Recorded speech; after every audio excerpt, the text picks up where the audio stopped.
have one new message. Translating. Disney and Pixar's Hoppers is now available on Disney+. You could say that again. Critics are calling it Pixar's funniest movie ever and a wildly entertaining ride. Blizzard Potato. It's certified fresh and verified hot. Now we party. This is incredible! Wow, I am clearing the rest of the day. Disney and Pixar's Hoppers, now available on Disney+. Rated PG. Blowing ad budget on metrics that look great till the CFO sees them, that's bull spend. And marketers are calling it out in Dashboard Confessions. I remember telling my boss, it'll be good for the brand, when leads were slow. Yeah, it wasn't. Cut the bull spend. LinkedIn lets you target by company, job title, and more. Advertise on LinkedIn. Spend $250 on your first campaign and get a $250 credit. Go to linkedin.com/campaign. Terms and conditions apply. Study and play come together on a Windows 11 PC. And for a limited time, college students get the best of both worlds. Get the Unreal College Deal. Everything you need to study and play with select Windows 11 PCs. Eligible students get a year of Microsoft 365 Premium and a year of Xbox Game Pass Ultimate with a custom color Xbox wireless controller. Learn more at windows.com/student offer. While supplies last. Ends June 30th. Terms at aka.ms/collegepc. This is the Rumors Are True podcast, brought to you by Pantheon Media Network. This is Sean Ingram from Idle Airs and Coalesce, and you're listening to the Rumors Are True podcast.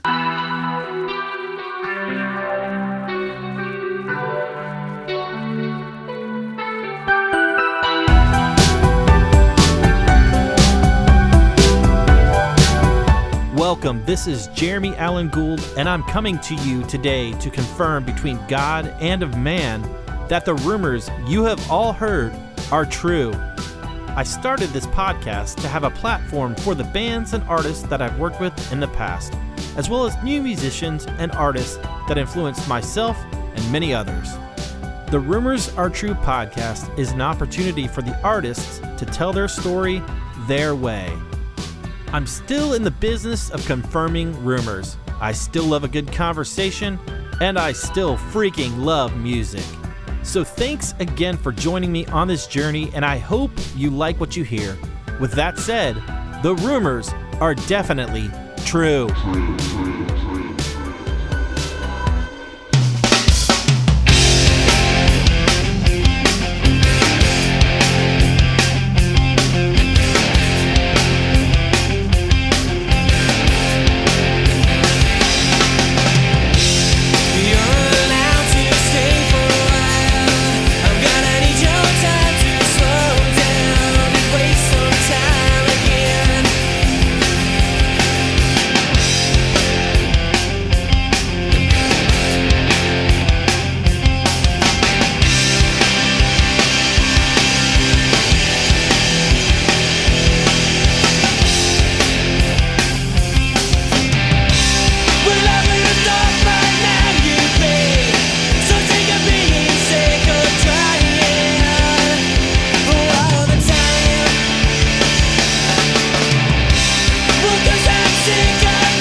Hey, thank you for tuning in to this latest episode of the Rumors Are True podcast.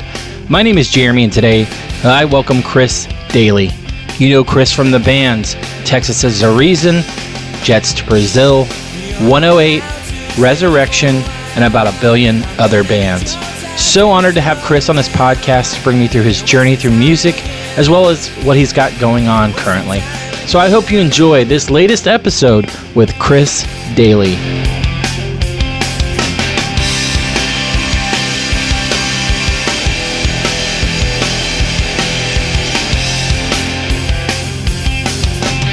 Hey, Chris, thanks so much. How's it going? Thanks so much for coming on the podcast, man. I really appreciate you hanging out with me.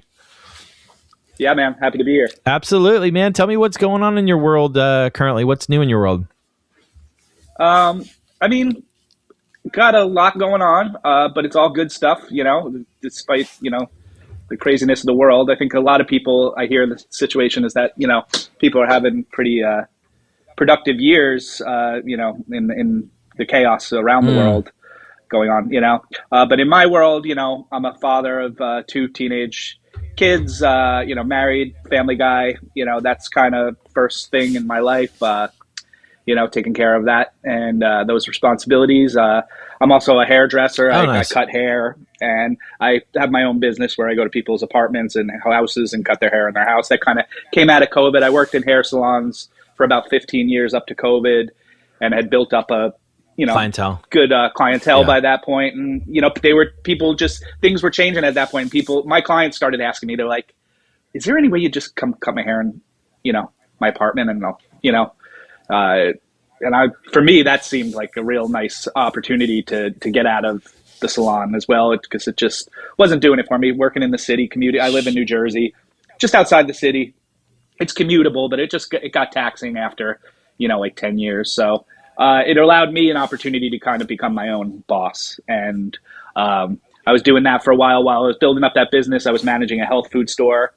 And outside of that, I've been playing in a band called Ravens. And it's just it's me and my friend Zach. It's a 2-piece kind of dirty blues psychedelic rock band. We did just for fun. And when we started it, the idea was to do like a 2-piece band. And he was the singer, and he was like, encouraged me to sing. And I never cared to sing or tried to sing or anything like that. I never had any thoughts of being a singing drummer, but it kind of fit what we were doing. We wanted to fill out the sound as much as possible. And the idea of like having 2 singers, kind of switching off and made it a little, made it a little more fun. So I tried doing that. So like a few years ago, I started singing, and, I use that term very loosely, like a lot of people do, but that's been a lot of fun, as a new kind of thing to do. And, in my 50s, that's cool, being a singing drummer. So that's been like, a lot of fun. We put out a record. It's a very DIY thing. We play a lot of local shows around here. We haven't played out of the New York area or anything like that. So it's just kind of a low key, real easy going kind of thing we do here and there. And then, coming out of the last couple of years, as we were approaching 2025, it started to dawn on us that it was the 30th anniversary of Texas Is the Reason. Crazy. We formed in 1995. And, we've been dormant for the last 10 years. And the 20 years before that, we played a total of maybe 3 months of shows and reunions. So there's been a lot of, just time where we haven't been around. And what we noticed, especially over the last 5 years, through streaming and all that, is that the band definitely has caught a new wave of fans and to much younger people. And even I would meet people working at this store, someone would come in and, have a Title Fight shirt on or something, and I was like, oh, you like Title Fight. And, it's like everyone knows all the connected bands and stuff like that. But I just started to notice people were, discovering our band in different ways in the past, whereas people would play them the tape and be like, oh, you should listen to it. If you like that band, you should listen to Texas, because they're influenced by them or something. But now it was people were just kind of discovering our music through TikTok and stuff like that. So it was kind of bringing this this new wave of fans to the band. So we're just kind of talking about it, be really fun to get out there and celebrate the 30 years of the band, play the music for people who haven't seen it, which is a lot of people who haven't, we've only done limited touring over the last 20 years since we broke up, 25 years. And so it was just that's been a lot of fun. We went out last year and, did a run out to Riot Fest, and then we played Best Friends Forever. We played Furnace Fest in Alabama. And it's just really, it's the response is bigger than any of us, I think. That's amazing. For. It's just it's really cool to just be out there again and doing it, the way we're doing it. And this year we're doing a lot of overseas stuff. So we're going to be doing some traveling. And that was kind of the idea. Is listen, we're getting older. It's just everybody's getting older. We're in our 50s now. It's insane. But still feel, we still feel young. We still feel we connection to this music too, and it seemed it was a good time to get out there and do it. And that's kind of been my life now for the last year, has been family, cutting hair. I don't work at the health food store anymore, but I playing two bands, and that's awesome. That kind of fills up the yeah, time, absolutely, really. man. It's hard to find time for other things. Absolutely. So I'm stoked that you guys have a resurgence. It's awesome that the younger crowd, if you will, is discovering you. That's really awesome. And it's crazy that, and everything's so big now that was back in the day wasn't big, and it's just awesome that all these bands are getting their due. And Yeah. it's amazing that you're still being able to make a living off of it somewhat, and just kind of be that part of your income and part of just who you are. And, as a drummer and a musician, and, a special record for a lot of people. And of course, the other bands you've been in as well, but that's awesome. I love that. It's exciting that you guys are, I saw you open it for Jimmy Eat World too, I think on this next year. Right? Yeah, we're doing that. They invited us in November in Nashville. That's awesome. That'll be nuts. That's going to be, that'll be really fun. We played with them at Furnace Fest. And, it's great reconnecting with all those guys. I haven't seen them in so long. Yeah. But, from the Jets days, we played a lot together. And, we met them back in the Texas days. So, it's kind of a cool full circle Absolutely. moment to be able to play with them and celebrate their, milestone as well. Totally. Absolutely. Hey, this is Jeremy with the Rumors Are True podcast. We'll pause for a word from our sponsors. Stick around. You don't want to miss what's next. Well, Chris, let's talk about growing up for you. Maybe bring me through some of those bands, records, influences, maybe even shows that kind of pushed you in the direction you went in. Sure. I mean, I grew up in a big family. I had two older brothers who were already teenagers when I was born. So it was by the time, I was 5, I was being primed by my eldest brother, who was about 15 years older than me. But he was definitely had a mission to feed me music. And he was a massive Deadhead. He was into Dead, Allman Brothers, the band, Stones, Led Zeppelin. So, I got a healthy dose of what was then just rock, but now classic rock, I guess. It wasn't all that old then, it was late 70s, Sure. early 80s, what I'm talking about here, when this started to come on my radar. So it was that was all familiar. I like that. I think the first band that I connected with was the Police. It's a great band. And it was kind of right, when Message in a Bottle was on MTV, and I was like, oh, this band's cool. And I started playing drums. So Stuart Copeland was really just cool guy to me. But, although Keith Moon was probably more of an influence to start playing drums, but it was Stuart Copeland was the next guy I noticed. And from there, it just kind of quickly went to heavier stuff. I got into Van Halen. Van Halen were really big. And then from Van Halen, it went to metal, Ozzy, Metallica, Maiden, Priest, all that stuff. And then right at the, probably the beginning of 87, I was in high school and just started meeting, I was in more of a skater. My wife's just coming home right now. Sorry about that. You're fine. I got, skating culture kind of pivoted me, and as it does everyone, into more the punk crossover stuff. Sure. So it was from metal, it was I was listening to Slayer and Venom and that type of stuff, and then that led to DRI and to Agnostic Front, and that brought me into New York hardcore and straight edge and all that, and that was big.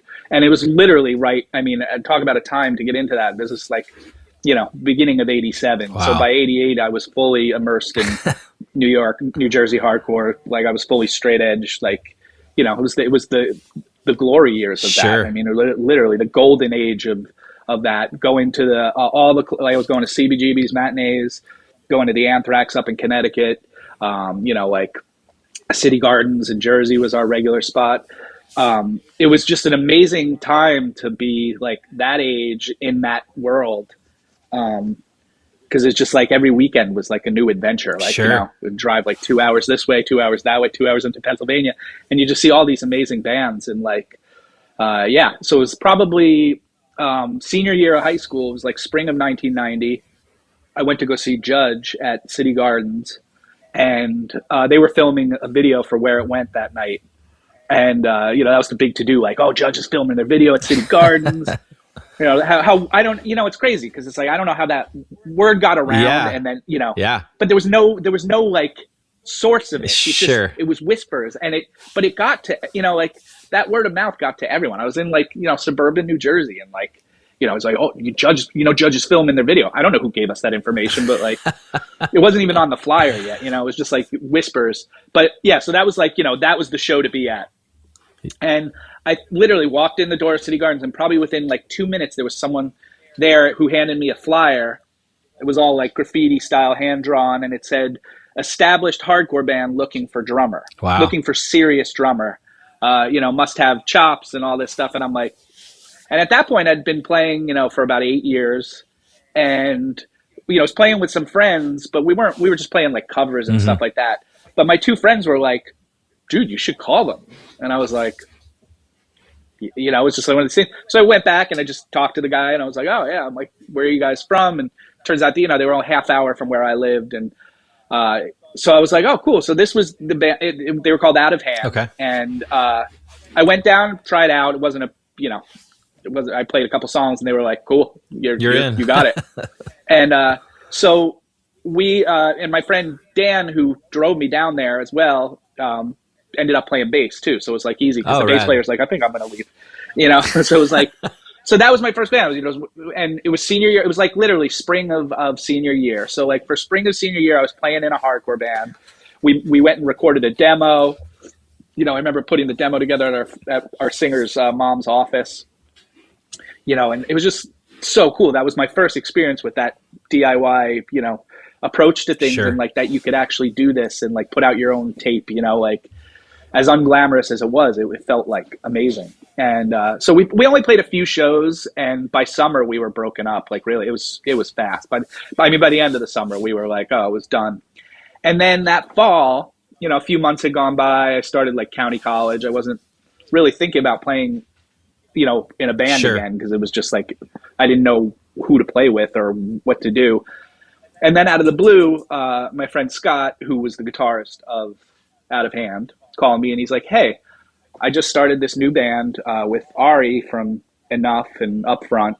And, these are people like we knew from the scene. And he's like, and this guy, Dan Yeeman, who's like, they're all from down in Edison area.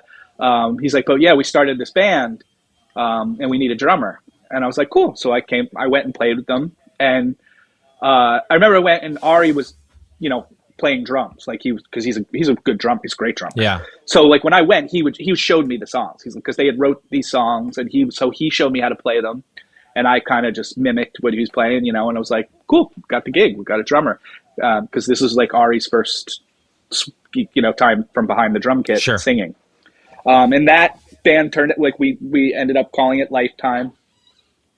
And we did a demo, and from the demo, New Age Records offered to put out the 7-inch. Wow.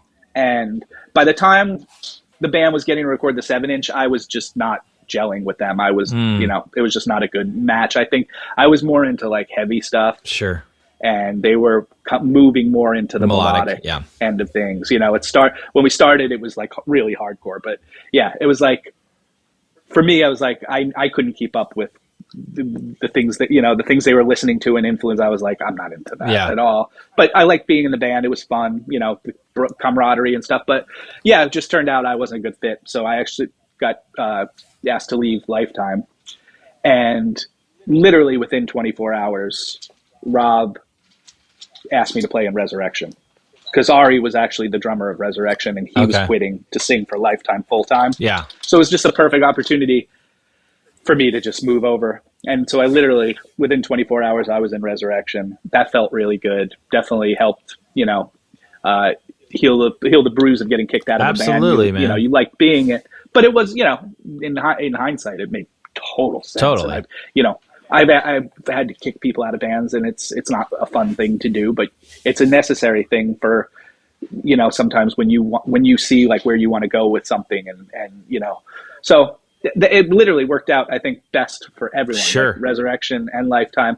And literally, I think like 3 months later, we both released our 7-inches. We played shows together all the time. That summer we got, we toured together, Ressurection and Lifetime, toured the US. Wow. So yeah, it was all good. And then, Ressurection, I think I did probably for about 3 or 4 years, I think but in 93, our guitarist, Chris, was going to college in Notre Dame. So he's like, I'm not going to be, during school year, I'm going to be at school. I'm not going to be available for shows. I can play shows, spring break if I'm home, winter break, summer, So that was kind of like, at that point, Resurrection started slowing down. But from 91 to 93, we probably played like, at least 2 weekends a month, like all over New Jersey, Pennsylvania, New York, Massachusetts, like all over the, from Virginia to Massachusetts, we just played. Like it felt like every weekend there was a show going on. So Resurrection was really prolific for a while, playing shows at least. And so that, it was kind of like we were going to slow down. And Rob was like, I'm actually going to start, like 108 was starting up because he had done the Holy Name record. Yeah. I actually didn't play on the Holy Name record. That's Zach. But they only played like I think like maybe like 3 shows when they put Holy Name out, and then it went away, and Vic wasn't going to do it, and then some time went by, and it was like right at that time, Rudge was like starting it back up, reached out to Rob, and he's like, I want you to be a part of this and be the singer. We never got to play really for the first album. I have this whole another album written. I want to be a band, and we're going to do this summer tour with Shelter. Wow. Like 3 months long. And cool. And Zach, the original drummer, he was in Worlds Collide then, and he wasn't interested in starting it back up. So they needed a drummer. So Rob kind of was like, hey, I think 108 needs a drummer, and, we're going to ask you. And I was like, okay, cool. It's like, I was really into the Holy Name record. Yeah. And so they asked me, to join, and we're going to do this like 3-month summer tour of Shelter. And I went and I went to the Philly Temple, and we practiced at some studio down by there. And I just remember going and just like playing the songs over and over and over again till, we had them. And then that was all the Holy Name stuff. And then we played that album like all the way through. And then Rudge was like, this is the next album. I have it written. He's like, I demoed it with a drum machine. So it was just like, like real primitive drum machine, but it was like mosh beats and everything. And like, I mean, it was, I drove home, and it was awesome. I drove home from Philly. It was like a 2-hour drive, and I had a cassette of Songs of Separation. Wow. It was just all Vic. He sang on it. He played guitars, he played bass, and he programmed the drums. But it's like the songs were there just really, and he's like, just like, make the drums live, like how you want to play them so it was like, I went home and like learned those. And the next time I went back, we started playing the Songs of Separation songs. And when we went on tour, we played them, that was, we played both of those. And then as soon as the tour finished that fall, we recorded the album at Dawn Fury, in New York. And that was huge. Yeah, I always wanted to absolutely. record there. That was like, and they're like, I think we're going to do it at Dawn Fury. I was like, amazing, so that was like a really fun experience. We lived in like a storefront in New York City that's like this Krishna temple, but it's like me, Vic, and Rob, the 3 of us recorded the album, and we just lived in this storefront. We like bathed, did sink showers, and like it was a real austere experience. And then we walked over to Don Fury's, which was in Little Italy, just like 10 minutes away, and it was down in this basement, and we'd get like, we stop at a health food store and get food for the day. And it was a real cool experience, just like it was fast. Like, I remember I did all the drum tracks in like 2 days. Wow. And then they're like, cool. And I came back like a week later, and everything was like ready. Did it turn out the way you wanted it to? You guys envisioned? Yeah, I definitely think. I think it turned out better than I imagined. It had a real, I still hear it when I put it on to this day. Like it just got repressed. I like listen to I played it for my kids, and I was like, oh, it still sounds like vital. It doesn't sound like a 90s Dated. record. It sounds, Yeah. So I think, Don did a real great job, capturing that. And it's cool to just be on a record that's like, that's a kind of seminal hardcore record, Absolutely. And then, so from that, the 108 Shelter Summer Tour, which was the summer of 93, I believe, or 94, maybe 93. Norm was playing guitar in Shelter. And so we were on tour together, and, and we had already known, Scott was around too. And, he was at some shows, and we just started throwing around the idea of like doing a band together. Like, we were listening to like Smashing Pumpkins, and like Oasis hadn't happened yet, but like we were listening to a lot of like DC stuff and like, just indie rock stuff and stuff like Smashing Pumpkins and Swerve Driver and, stuff like that. And the idea was to just kind of like, for the fun of it, we should do a band that's a little more like rock, a little more melodic, away from hardcore, melodic, and we were kind of getting chops by that point. That kind of like we wanted to stretch out, and, try some different things. So that was the idea. It was like, and it's it's like how you do it. It's like you find people you like and connect with, and you're like, we should do a band. Yeah, and that's what it was. The three of us were like, we're going to do a band. We didn't know who was going to sing or what that was going to happen. We had some ideas. But we got together and we started playing the songs, and then,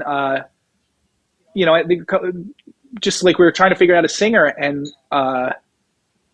Garrett was in, what were they called? Copper. Okay. Yeah. Who were on Equal Vision. Yeah. Norm lived at Equal Vision, and we were that was kind of our, home base. Like I would spend a lot of time there too, hanging out. And it just turned out at one point, Garrett was like, cause, Equal Vision had put out the Copper 7-inch, and Garrett called Steve, I think, one day, and he's like, "Hey, they kicked me out of Copper. I'm going to move to New York City. Like, can I come work at Equal Vision?" And, that was just the way it was back then. Steve and Kate and them, were like, "Yeah." There was like a bunch of people living there. There was a loft. They were all different, they built. So it was like a bunch of people, and they're like, "Yeah, we have a room. We have vacancy. So you can come." So that was so we were like, Garrett's moving from Buffalo. How this is kind of, because he was someone we kind of, had thought of, but it was like, he's in this band with friends of ours. Like, can't steal him, and he lives in Buffalo. Like, it's just like, it just seemed, but it just all worked out really easy. He moved to New York, and we were a band, and the 7-inch came together really How'd you start? Let me ask you this real quick. Sorry.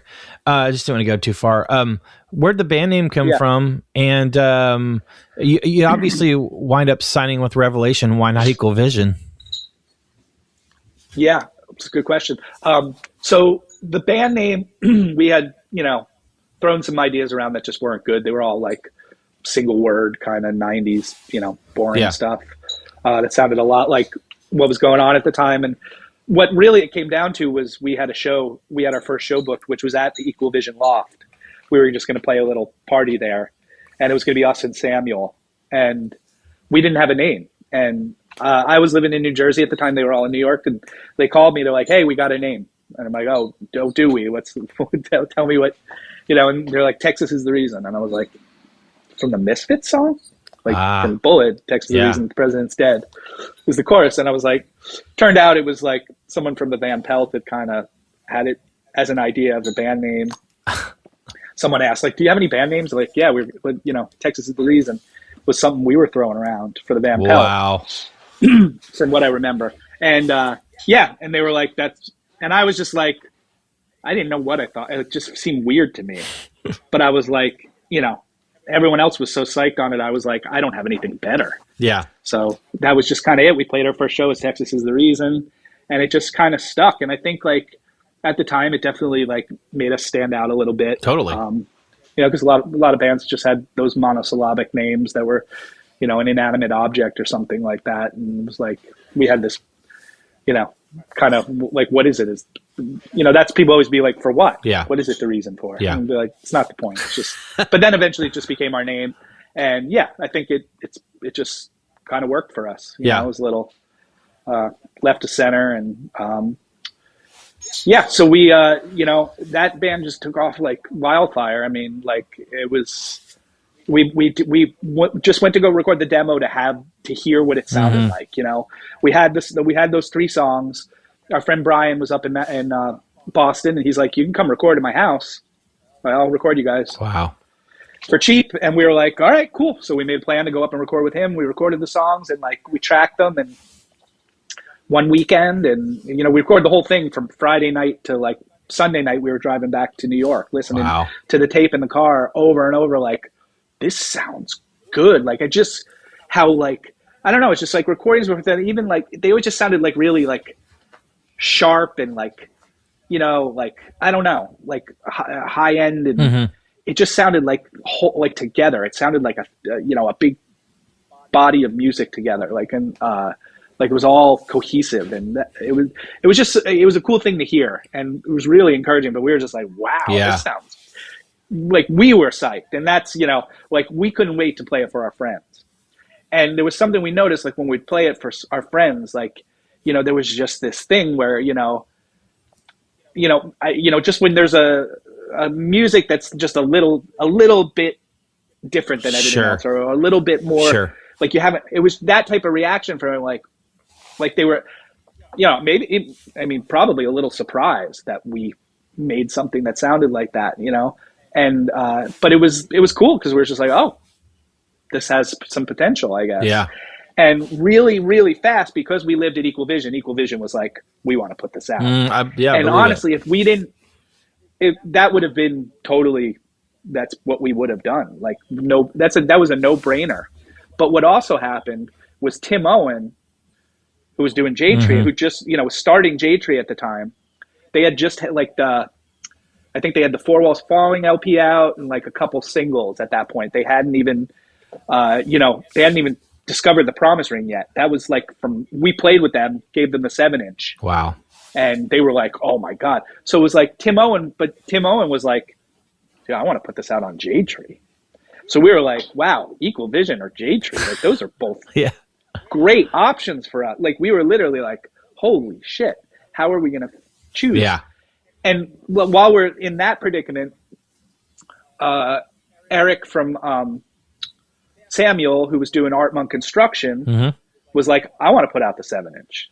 And these are like all our friends. Like they're all like at the same level. Like we love all these people equally.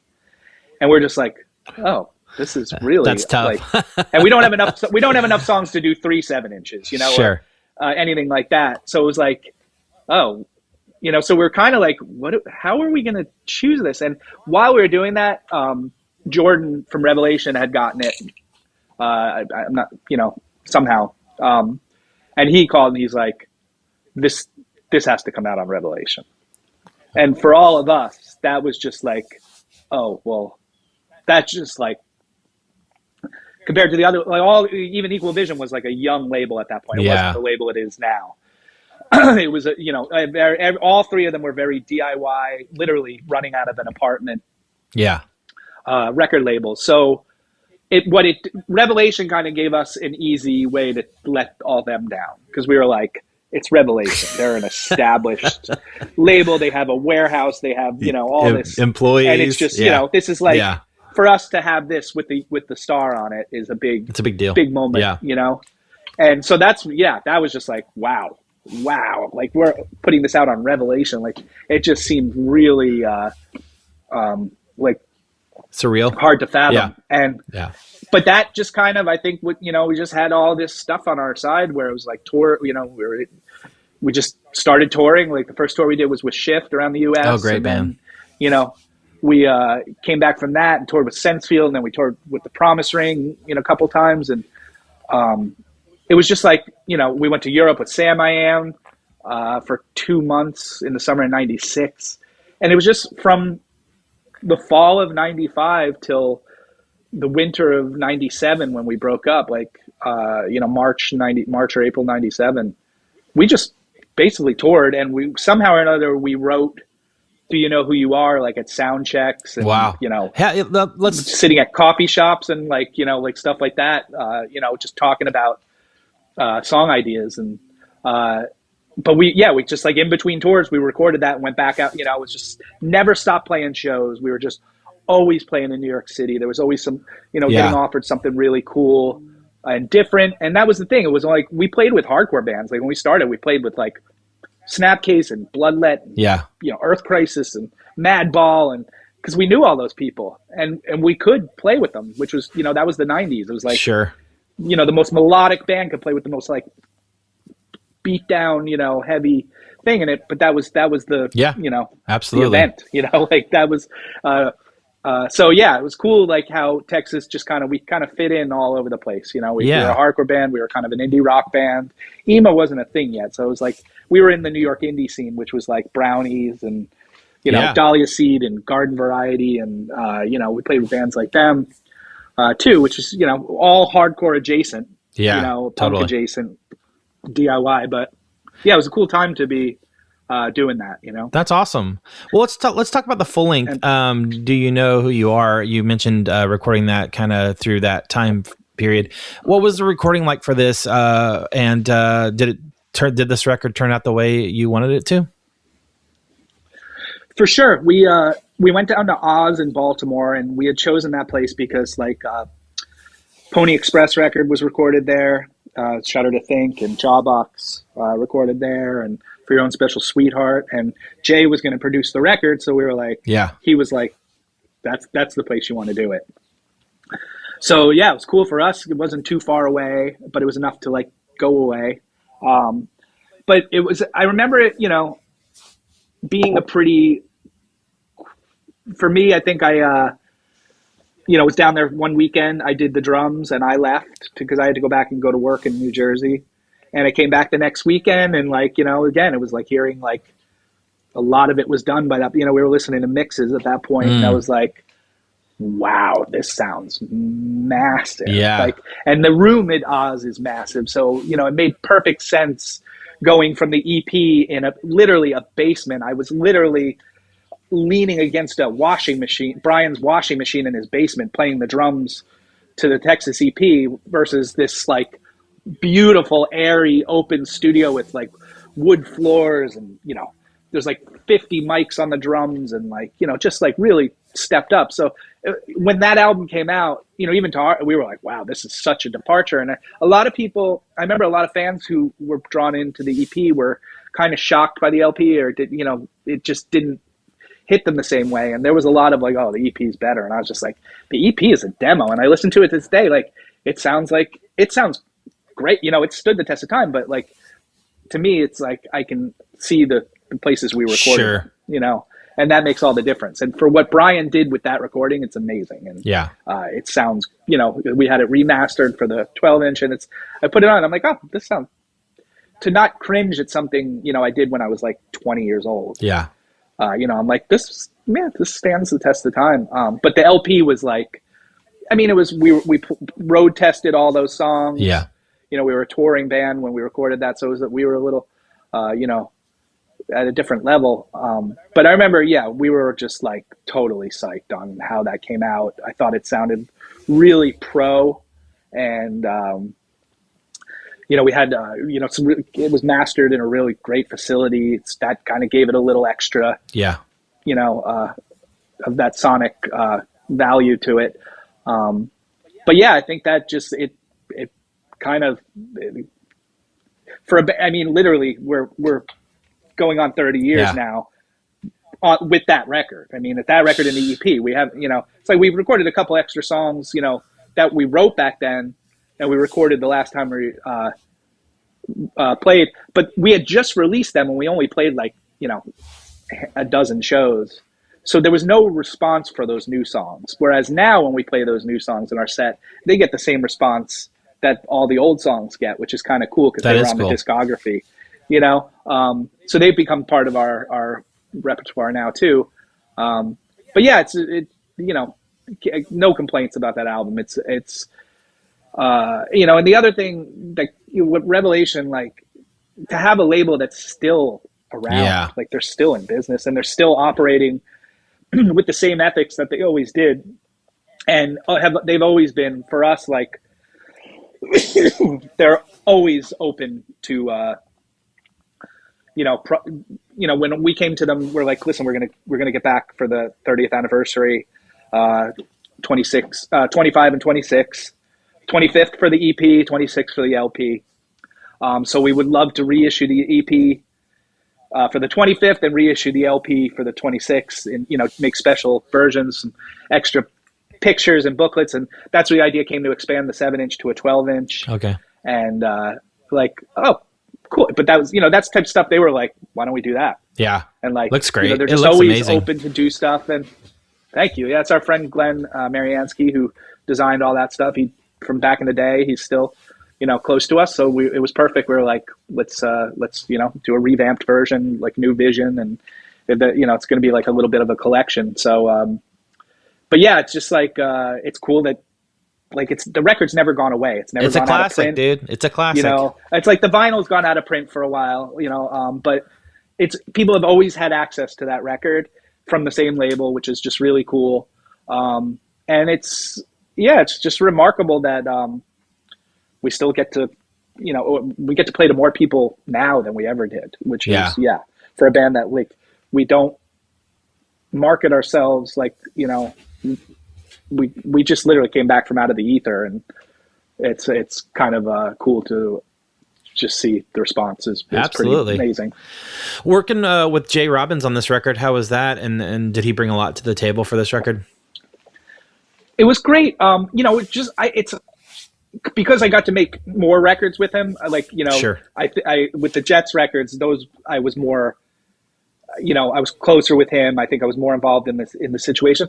I think with Texas, I was just like, I knew nothing how anything worked. So I was just very wide-eyed, you know, especially being at Oz and, like, you know, we're looking at, like, I brought my stuff, but there was, like, this collection of snares, and Jay was like, oh, that's, you know, that's the snare we used on For Your Own Special Sweetheart. Wow. And they used it on Pony Express record too. So I was like, okay, I'm using that, you know, like, I'm going to use that. So that's on a bunch of songs on our record cool. too. But it was just, I was like, I didn't know I was still, like, not a confident drummer, especially I was not a confident studio drummer there. I was a confident live drummer. The studio, I always kind of got a little nervous. Wow. So we did some of the songs with a click, I think. I don't think we did all of them, but I think we did a few of them with a click. And that was, like, new for me too. I was like, that just threw me off. And but it was a little challenging, but the results were, you know, I was happy with everything I played and how everything came out. And it was a fun experience. And Jay really, you know, he has, even from back then, I remember just him knowing how to give you confidence and get the best performance out of you, and, you know, just kind of put you at ease when you're playing. And that's, you know, when we were playing the songs, I just remember, like, feeling like, oh, this is cool. That's awesome. You know, this is fun. I love that. You know, being in a room like this and, you know. Yeah, doing your thing. Yeah, so. Hey, this is Jeremy from the Rumors Are True podcast. Hang right there. Here's a word from our sponsors. So obviously, you know, the record comes out, you hit the road, you alluded to, you know, touring your butts off. How does the band end, and why? Well, it's like, so probably, you know, in the way that all the, you know, our friends' indie labels kind of came to us really fast.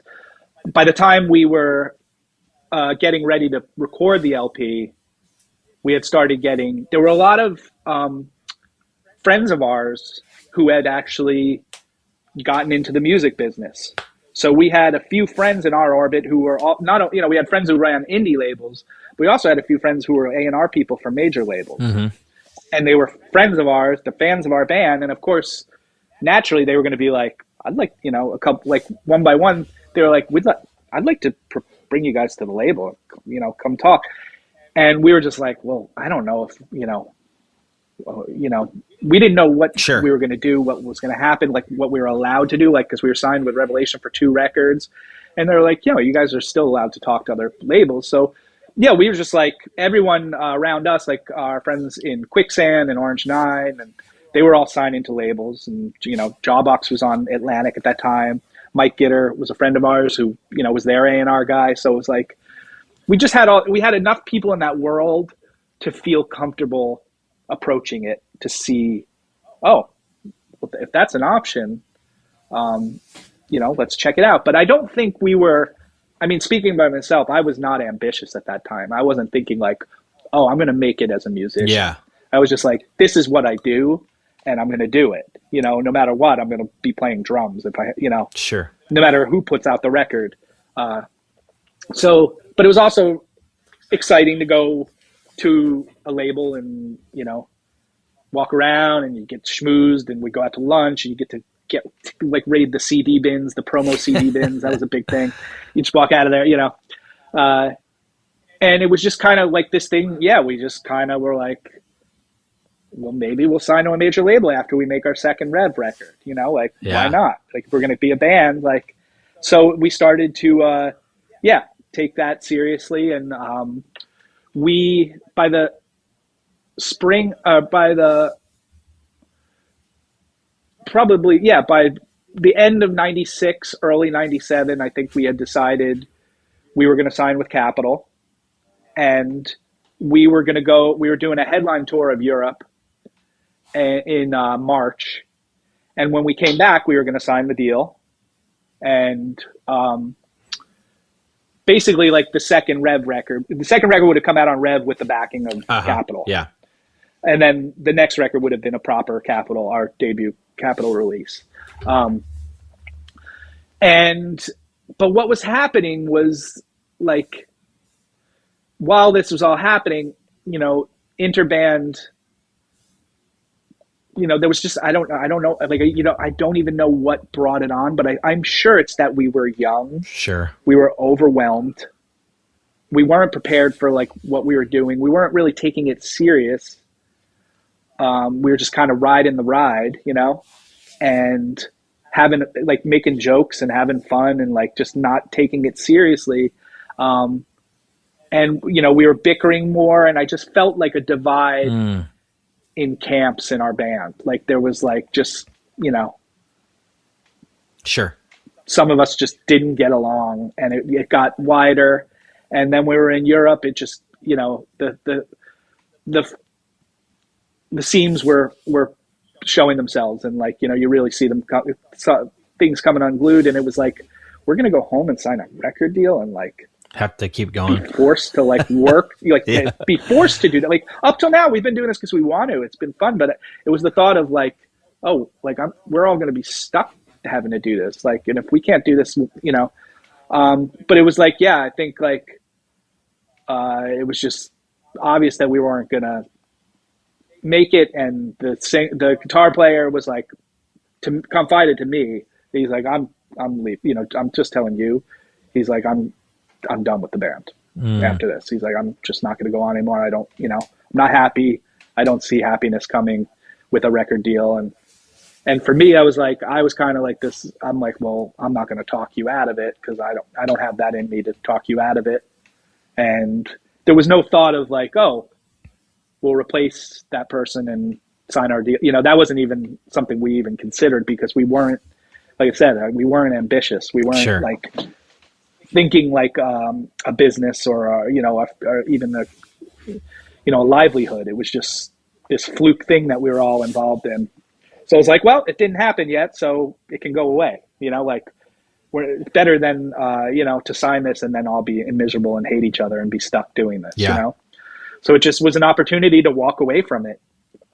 And you know, at the time, it just felt like the right thing to do, because it was, you know, no one fought to, you know, at that point we had broken up a couple of times before. We'd broken up on tour a couple of times, like, throughout. I just think the nonstop and never saying no sure. was stupid and detrimental to our band and our friendships too. So the band broke up and we kind of all went our separate ways. I was actually, you know, it was like within a couple of weeks, I was actually playing with Walter. Quicksand had just broken up, but this wasn't Walking Concert. Like, okay, it was before that. It was even before Rival Schools. This was like, he was doing World's Fastest Car at the time. And that's why I was like, hey, I'm not playing in Texas anymore. I heard you were looking for a drummer. And he's like, I'm actually not doing it anymore, but he's like, you and I should play. So, you know, kind of gave me something to kind of just step into. Sure. Him and I were playing some music. Nothing ever happened. We never recorded. And then Quicksand actually ended up getting back together to tour with the Deftones. This was like 98. Nuts. No, you know, 90. No, this was like 97. Yeah. And then Quicksand, but he's like, Quicksand, looks like Quicksand's going to get back together, you know, and like, cool. And it was like literally right at that point in time where I was kind of like, oh, what am I going to do? You know, like, I just realized, I was like, I don't know. I like, were you bummed? I wanted were you to play bummed? music, but were you, I mean, just kind of coming to that realization? I wasn't bummed about like Texas. I mean, I wasn't bummed about Texas being over, and like, it never crossed my mind like, oh, we should get back to, you know, like, it was, we literally just, we dropped it and we moved on. Garrett, I think, started New Rising Suns probably right away as well. I mean, he did, because I know, and Scott was playing with them too. Scott and Garrett literally just started New Rising Suns, and I was playing with Walter, so we were doing something. And I think like Norm was playing with someone too, and before I could even kind of feel sorry for myself, I ran into Jeremy Chatelain in New York. He had been out, Handsome had been playing, and we'd also heard, like, right at when Texas broke up, I had heard that, around town that Handsome broke up too. Yeah. And we were like, whoa, wow. And I just, just kind of, it was a few months that went by, and I was walking around the city, and just, in a city of millions and millions of people, like you do sometimes, I ran into Jeremy Chatelain on, like, the West Side Highway. Like, it was so bizarre. It was the middle of summer. And he's like, I was going to reach out to you. And I'm like, what's going on? And he's like, well, Handsome broke up. I'm like, yeah. And he's like, I've actually been playing with Blake Schwarzenbach from Jawbreaker. And I'm like, what? And he's like, yeah, I'm playing bass. And I'm like, I'm sitting there like, wait, what? I'm like, doesn't he live in San Francisco? He's like, no, he lives in Brooklyn. And I'm like, oh, weird. Like, he's like, yeah. And he's like, I'm in Brooklyn too. And he's like, and I'm like, how did you guys meet up? He's like, oh, well, we were both dating girls who are friends. So and, random. That's kind of how I met him. And so we started talking, and he's like, oh, we should play music. And he's like, yeah, so him and I have been playing. We've been writing music with a drum machine. But he's like, I brought you up and was going to reach out and see if you wanted to come play with us. And I was like, wow, that's, I was like, it's incredible. That's pretty, it was just like one of these weird, but I was like, it was more perplexed. Like, I was more curious. I'm like, I need to hear what a band with Jeremy playing bass and Blake singing and playing guitar. So, probably, a couple of weeks, I went into Brooklyn and met up with them, went to the rehearsal space that Blake had a rehearsal space in Williamsburg. And, they had all gear set up there. So it's just like, they started showing me songs that they wrote, and it was like, it was Orange Rhyming Dictionary. It was like Morning New Disease, Chinatown. Wow. And one other one, like The First Practice. They taught them to me. We played through them a bunch of times, made a boombox tape. And I remember like listening to it on the way home and being like, I didn't know, like, it just sounded so different from Texas. And it wasn't like the type of music I was like attracted to, like I was listening to a lot of like, at that point, like a lot of like British rock, like Oasis, Charlatans, Primal Scream. It had something there though, but I was like, it didn't grab me immediately, like as something that like, it took me a minute. And I definitely I think I balked a little bit, like, because Jeremy's like, you want to get together next week? And I'm like, oh, I have something going on. And, because I just wasn't sure. And I think probably a few weeks to a month went by, because I think Jeremy was like, oh, I got something going on. So we're not going to be playing for a bit. And then I ran into him somewhere, and he was like, oh, hey, I've been meaning to call you. We actually got a drummer. Wow. And I remember at that point, I was like, I wanted to, like, you wanted to break up. So you wanted to do the breakup. I think I did reach out to him, and I was like, hey, if you guys want to play, let me know. And he's like, cool. He's like, I think he's like, I'm kind of dealing with some stuff right now, but when we play, I'll let you know. I was okay. And I think some time went by, and that's like when I ran into him, and he's like, oh, I've been meaning to tell you. He's like, we actually been playing with this guy. He's a friend of mine from Salt Lake City who lives out here now, and he's like in Brooklyn. It's just really easy, and yeah, it's like not, nothing personal. It's more convenient. And I was like, yeah, of course, man. Oh, totally. Cool. But I was like, because I was like, I like this band. Like, I get it now. Like, I was listening to the songs on this practice tape, and I remember just being like, fuck. All right. Well, what can I do? Sure. I mean, it didn't, it is what it is. Yeah.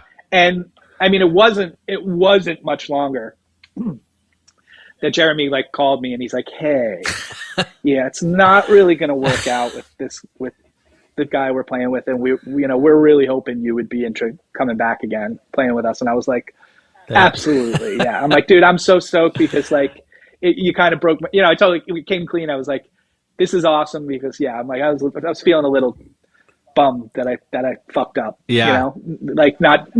not being more aggressive in sure. So yeah, it was meant to be. And so we started playing, and we wrote put together the rest of the album basically. And I think I'm trying to think if we played as a 3-piece, but I don't think we did. I think we played our first show as a 4-piece, and we had Pete Martin from Lifetime. Oh yeah, I think Jeremy mentioned that. He played the first. Yeah, he played the first few shows with us. Toured Europe. We did a summer tour with Promise Ring, and just at the end of that tour, it was just it was obviously he wasn't going to stay in the band, and we got Brian from the Van Pelt, who's an old friend of mine, played in Ressurection with. And that was just easy. He just came in, and it was like this. His place in the band was just that was the right piece. But this was after we recorded the album. So we had recorded the album, started touring. So Brian joined. Like basically was touring like Orange Rhyming Dictionary with us, and then like that was just. That was amazing because it was just like, I guess I didn't really, it was like, oh, I knew Blake, was good, he's got his, like Jawbreaker were massive. Yeah. And I just didn't see Jeremy and I as being, as, I don't know. But when the band came out, it was, we were labeled a supergroup. Sure. From our, because we had all come from these other bands. And it was like, I think that gave us good positioning to, so it's like Jets started at a level like where kind of Texas left off. Yeah.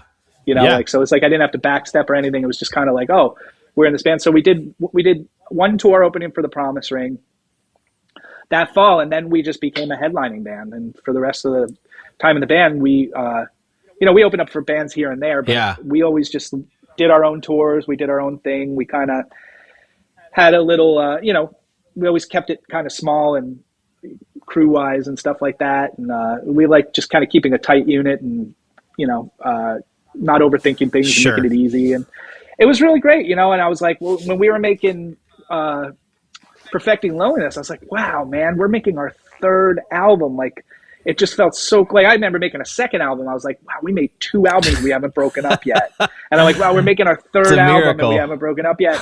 And it was just like there that I think like, I just think the album, it's a dark album. It was a dark time. I think, we didn't communicate. I know I didn't communicate the way I could have. Sure. I was going through a lot personally in my life, and that affected me and my relationships. And I just got to a point where it just felt, there's my cat, come on, move it.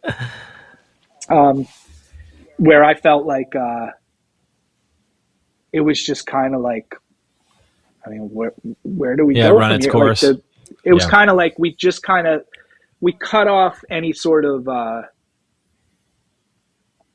like we just didn't talk about like making the band bigger or where we could take the band. It was like, oh, this is good. Like, let's kind of keep it here because anything bigger than this is going to start to feel too much. Yeah.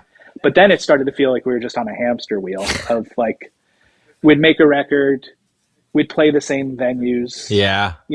And it started to just feel like, for me, like Groundhog Day. Day. And I was like, I'm like, I don't know. I just kind of seemed like the band was kind of like on the other side of the arc, not anywhere up going here, up. but like, and nothing kind of, it was just kind of this weird time. So like, we had the full U.S. tour book for Protecting Loneliness, and we canceled it. And I was about to get married, like a few months later, and it was just like, oh. So it was like all these feelings, and like then we canceled our tour. I'm like, oh, this band is, we're falling apart. Like it's just like, but we just didn't talk about it. We had a talk that we were going to take a little break, and that was the only thing we said. And so I actually started playing with Walter again then, and that was when we started it wasn't Walking Concert yet, but it was the music that would become the Walking Concert stuff. That's what Walter was on at that point. Rival Schools was over. Quicksand was not playing, and he was like, I want to do this, explore this side of music. He's like, I'd love you to play drums. So like for a couple of years, we played together, played shows around New York. We recorded an album that a few of the songs ended up on Run to Be Born, the Walking Concert, but there's a whole album Walter and I did together Oh, rad. at the studio in that vein that just got shelved. But it was productive for me, and it was fun. We did a lot of recording, so I got really comfortable being in the studio during that time, and got more into that side of things. Like, oh, Sure. this is fun, making recordings, and doing records. So it kind of just broke that whole fear and anxiety that I had of that, and I started to embrace that more. So like from there, I was just always kind of doing bands. Like there were always people around, and Yeah. I was, for a few years, I did all these projects with different people. We recorded stuff, played shows around the city, like regularly, and that's just kind of always been my thing. I'm like, I've just always, no matter what band, my main bands were active, I was always doing like other little bands here and there. But yeah, it was like Jets just kind of like that happened. I started working with Walter, and it was like only a few months later that there was talk of getting Jets going again. And I was like a little salty from canceling tour. I was doing this new project that I was, I at least have 6 months to do this. And yeah, it would seem like a time I was like, well, if you guys are really serious about doing this, I think it's my time to kind of step away from it and let you guys get someone new, and, no hard feelings. It's me. And so I left Jets. They ended up getting another drummer and doing like one more tour for Perfecting Loneliness. And then it just, they just stopped. It wasn't a breakup. Yeah. They just went away. Yeah. They just all kind of went away. And that's kind of how it happened. It just was natural. And then, everyone just kind of kept doing their things. And, a few years later, I think 2005 or 2006, Texas reunited for the first time. Yeah. And, we played 2 nights at Irving Plaza in New York, it felt amazing. It was Amazing. because we never played final New York shows. So that was the idea. Like, let's do this to kind of put the cap on it. And whenever you do that, you get a little bit of a itch, Sure. And that's kind of, it was like, doing that was like, wow, this band is at a whole nother level now. We never played shows like this back then. And, but that was it. We just like, no, we're doing these 2 shows and that's it. We're done with it, and that's what we did. And by 2012, I was actually playing in Super Touch. Oh, wow. And we were going out to play the Rev 20 shows in California.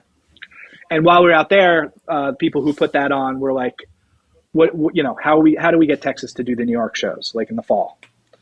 And I'm like, I could talk to everybody. I'm like, it's possible. And, it was really awesome. And it did feel like in California, I was like, oh man, Texas should have been playing this. Like Quicksand reunited to play that as well. And I was like, yeah, we should definitely be involved in the New York one. So I came back and just kind of, preached to, everyone. I was like, listen, it was awesome. Everyone was asking about us. I think it's a good idea to do the New York show. We can have fun. It took, some convincing, but everyone eventually got on board. And from that, it was like, Revelation was like, hey, well, your discography is at the 7-inch and the EP and the LP are both out of print. We had this idea to make a double LP anniversary issue, put everything on a double LP discography. Like, cool. So we coincided with that. And they're like, if we do that, would you guys be open to doing some more shows to kind of promote it? So we did. So that's what we ended up doing, shows coast to coast in the US. And then we did like a 2-week tour of Europe in the summer of 2013. And we came back from that and the last show was supposed to be in London. And that was the final show. And then in 2015, John Bunch passed away. Yeah. Our good friend. And they were doing a benefit for him and his family out in California. And, we were asked to be a headliner at that, and we couldn't say no to that. So that led to a couple of shows in St. Vitus in New York. I was like, just going out to play this heavy event is a lot. Like, let's play a couple warm-up shows and, just have a little. And that was that. And so 2015 was the end of the road for that, line of the band. It was said, just wasn't going to happen. And with the 30th anniversary, we respected that and just kind of moved on and got our friend John to play guitar. And it's just, it's cool that the band carries on. It's like a new era for the band. We're still celebrating the past, but we're kind of creating a present, What Is there any potential for new Texas music or Jets music? I know Jeremy mentioned he'd be down. Mean, as long as, I think with Texas, it's like we're all playing, and we're getting our musical kind of, we've kind of created like the songs are there, but it's with this new kind of language that it's total familiar, but it's different. Yeah. So we're kind of like, having fun playing the songs. It's given new life to them, and people, the response has been fantastic, overwhelming, like I said, and so there's I think the possibility is there for that to happen. I mean, there's a lot of aspects too. That's a lot of time. Like the one thing about us is, like I said, I'm a family guy. Sure. I have my own business. Another band, like just a lot. I have a lot on my plate. Busy man. Everyone in this band has a lot on their plate. So like when we get together, it's very valuable time. And like, outside of the time it takes us to get together to prepare for shows, it would take considerable time to get together to write music. So it's like, I guess, finding the inspiration, the time, the motivation for that. But the possibility is 100% there for that to happen, I think, for sure. And with Jets, it was cool. Like Texas and Jawbreaker playing together this year was not something I would have ever expected in a million years. And when that possibility started coming, oh, you guys are going to play. The first offer was Best Friends Forever.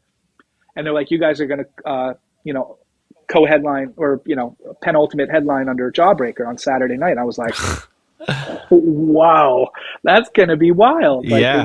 Just like, I haven't seen Blake. We have, we live 16 miles from each other, but it's just like our lives are totally different till now. And I was like, oh yeah, this stuff's going to happen now.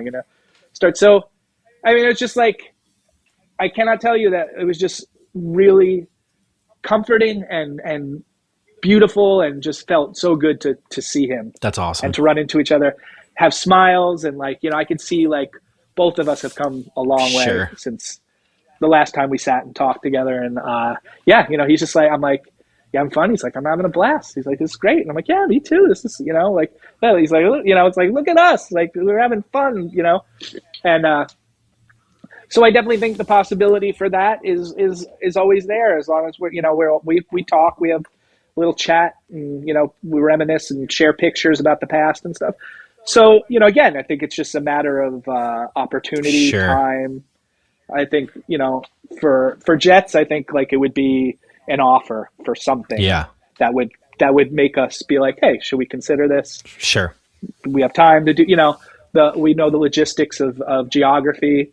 But yeah, I just, it's just Jets is another, I'm very lucky to have a band. We made 3 records that have never gone out of print, the labels changed, but Epitaph took over J-Tree seamlessly. It never, there was no hiccups or anything. That's awesome. They operate the same way J-Tree did, and so it's like I've had the blessing of having these 4 records, Texas, Do You Know Who You Are, and the 3 Jets records that have, given me back to my life immensely as well. That are still out there, and it's a real cool thing to have that, and I don't take it for granted at all. Absolutely, man. That's cool. I love that. This stuff carries on. Yeah. I love that. I love that for you. It's cool. And it kind of tails into, I guess, the next question I had for you, the legacy of both those bands. You mentioned obviously playing these shows lately with Texas, and it being, mind-boggling for you. Like, this is insane. This is, a lot of love and admiration for the band playing and currently in 2026. Yeah, kind of bring me through your thoughts on the legacy of both those bands, just overall, and from your viewpoint, and maybe even you as a drummer just influencing a lot of people. I mean, it's hard to kind of really express what it feels like, especially now, because it's there's just when Texas started playing together, my family was coming out to Riot Fest, right? So we were taking the kids out of school for a couple days. So my youngest, who's in 6th grade, goes to their homeroom teacher, like, hey, I just want to let you know I'm going to be out of school Thursday and Friday. If I have any homework, I'm going to Chicago Thursday and Friday with my family. If is any homework, teacher just being like a night, like, oh, were you doing anything fun in Chicago?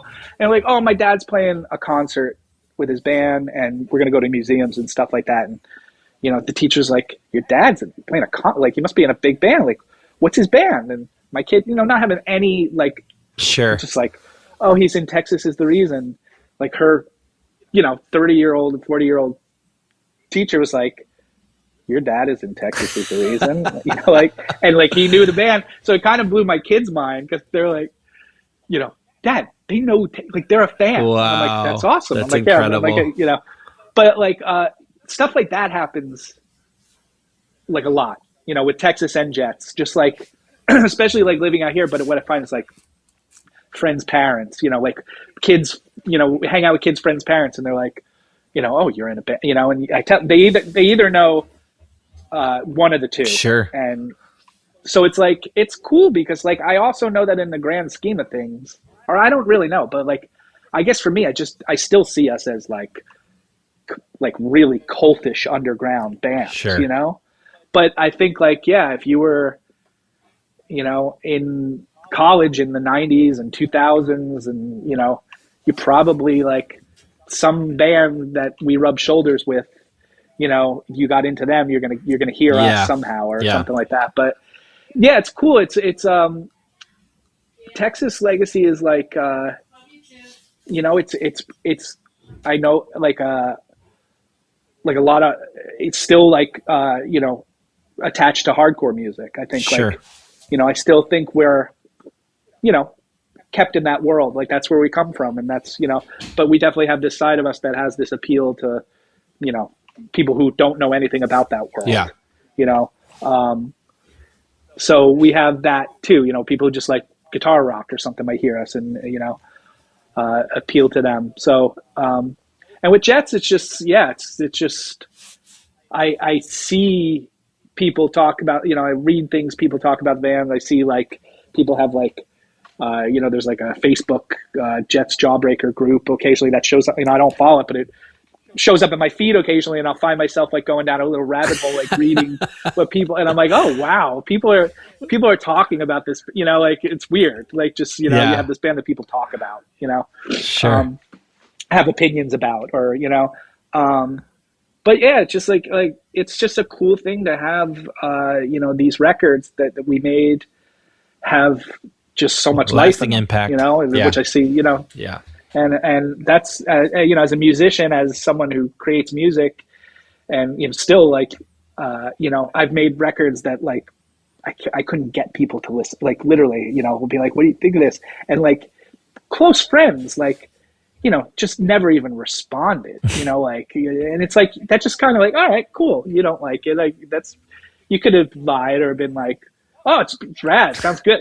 But I get it. Like you probably didn't even, but that's okay. Cause it's all been fun. It's all kept me like creative and that's what I like doing. Like I like being a creative person and I like playing music, with other musicians. It's a fun way of communicating, timeless, ritual really. Yeah, absolutely. Of, bringing something from nothing, is just cool. And then, like Ravens, we just recorded it. We just started tracking our second LP. We're just having more fun and people are starting to come out to our shows. Like we're selling merch and records and stuff. And like, oh, this is cool. This is what you do. Like you play music and, you go share it with people and like sometimes it catches on and sometimes you just go play in front of people and they don't remember you. But you still had that experience, you still had that, I've played in front of 5 people and had like, a uplifting experience with bands, sure. And that's hard to explain because it's like, for some people, that's just like gut wrenching, Yeah. It's, like, oh God, there's no one, like, it's not the best feeling, but it also builds character. Cause it's like, when I'm playing in front of everyone with Texas, I'm like, oh gee, this is fucking crazy, but yeah, it's just cool. Like, having music in my life and being able to do a variety of things is really what's, absolutely, man, most satisfying. I love that. Favorite song you've ever been a part of, and favorite record you've been a part of? I know it's difficult. I would say, I'd probably break it down for each band. I would say for 108, I would say maybe I don't know. I guess maybe Deathbed's kind of a banger. Texas, my Texas jam is probably Jack with One Eye. Yeah, that's my jam too. Yeah. That's just it's a great song. I love playing that song. I feel like I only noticed it since we've been playing it in this incarnation of the band. When I play it, I'm like, the drum beat I feel like I'm playing in rewind. It's like a reverse. It's like a reverse thing. Yeah. So it's just like a fun, to play live. I kind of, get into this trance, and it's like, that's cool. It's it's a fun live song. And then with Jets, man, it's been so long since I played a Jets song, so I wouldn't really, but I mean, I remember the second album really, and the third album, the drumming on that was fun. The songs were fun to put drums to. But yeah, probably I love the big anthems like Orange Rhyming Dictionary. Yeah, it's great. That's a good song. But yeah, it's just it's a lot of stuff to pick from. Yeah, absolutely. Yeah, but I get that, man. Well, I know, Chris, you can't predict the future, but what do you think the future looks like for you personally? Yeah, I mean, it's so hard to, I would have never seen my life. 3 years ago, I would have never seen what's how things are going right now. Texas is it's definitely more ambitious than I imagined it was going to be when we talked about playing some shows and starting. We have a good team behind us, who are, looking at the opportunities for us and kind of guiding us in the right places. And I love the shows we're getting. Primavera Fest is wow. That's huge for us to be playing with those bands. And we're very, very, lucky to have that. And that was we have an amazing booking team, and the people who put on the festival, what we're finding is that our booking team is we reached out to this fest, and it turns out that 3 of the buyers there are Texas fans. That's cool. They were back in college back then, and now they're buyers for these major festivals. And so stuff like that happens where it's and they're so naturally they're we want them to play this fest. So it's providing these opportunities that we just would have never dreamed of. And it's super cool to get to travel. My kids are super stoked about it. They came out to Chicago and saw it. And that was kind of, for me too, it was they've seen me playing in bands, and they know I always go to band practice, and, they've seen me play with Ravens. I had this instrumental dub band for a while called High Disciple. Oh yeah. Yeah. And we played a gazebo in town, in the summer. And, I played a farmer's market, out in the Elks Club, stuff like that. So they've seen me play in front of people, but it's always been these little eclectic things that I do. They've never seen. Yeah. On the big stage. The last time Texas played, they were 2 and newborn. So that wasn't even a possibility. It wouldn't have even registered. Sure. So that was for me, I was oh, this is a cool age for them to experience. Absolutely. This. And they are, they're stoked on it, and so that's fun too. And I'm looking forward to getting them to travel more, and see more shows. So that's awesome. But yeah, it's fun. It's fun getting to share that with them too. That's a big one for me. That's cool. I love hearing that. Chris, super enjoyed this conversation. Super honored to hang out with you. Man, Jeremy, this was great. Yeah, I really appreciate you hanging out. It's been awesome to just hear your journey, and been a part of a lot of good music I've loved over the years. So I just really appreciate all that music that you've been a part of. And thank you again for just hanging out with me and letting me hear your story. Thanks, Jeremy. I appreciate it, man. It was really great talking to you.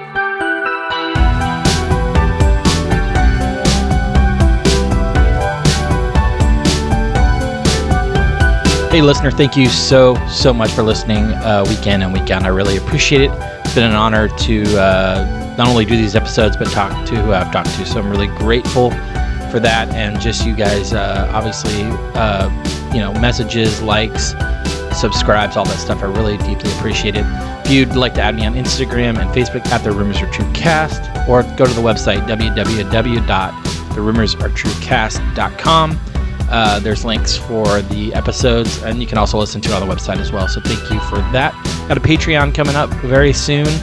Details will be announced soon, so I just want to give you a heads up on that. Thank you also to Chris Daly. Amazing conversation. Super honored to hang out with you. Just really cool to hear your story and your journey through music, as well as what you've got going on currently. So thank you again to Chris Daly. Got some incredible artists on the horizon, guys, and you know it. Nostalgia, still a heck of a drug. The podcast is produced by Wesley Hill, artwork by Jared Chase Bowser, and music by Brian Jaron. This episode is dedicated to the memory of my dear friend, producer, and man of many talents, Brian Jaron.